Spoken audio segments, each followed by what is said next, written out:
Okay, so something that really stood out to me was the negative effect of having a translator with a counseling background.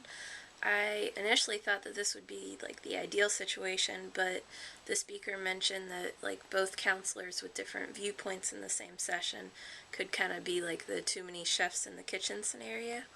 Another part of the podcast that really stood out to me was who to look at during the counseling session. I understand the importance of looking and speaking directly to the client, even though it's the translator is the one that will be listening to what I'm saying. And the speaker also mentioned the client feeling kind of more connected to the translator instead of the client, which gave me a little bit of anxiety and nervousness about building that counselor-client relationship.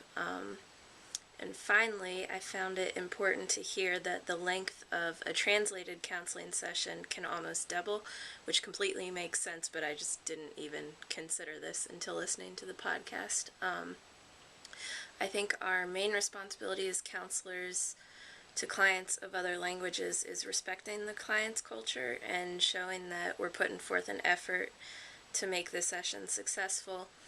We're not all going to master another language, but I think showing the client that we've learned basic phrases can make a huge difference in our client's faith with us. I also think it's a responsibility of ours to have a positive experience with the translator, so maybe meeting ahead before the session and going over confidentiality and how we expect the session to go could be really helpful. I think a big benefit of speaking the native language of our clients is kind of word of mouth.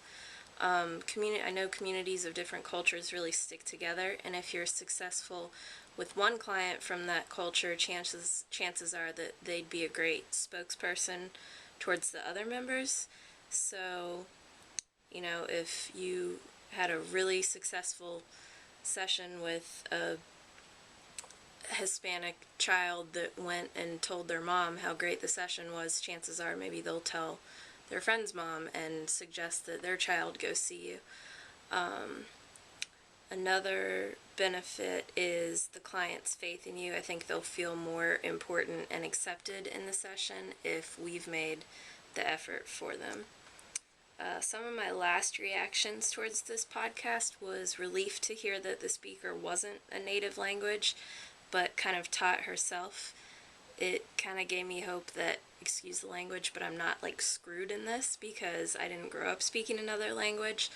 But I'm also a little bit mad at myself for not following through with sign language. I took 2 years of sign language in high school and I loved it, but just kind of took it for the fun of it and didn't think about the need and how great it could be to have a second language as a counselor. So I think I could still like finger spell words out, but all the terms and sentence structures, I've just lost those by now. So I'm thinking now, or at least hopefully gotten out of this podcast, that maybe after I graduate I could take sign language back up again, and I think that would be a big help. So, alright, thank you.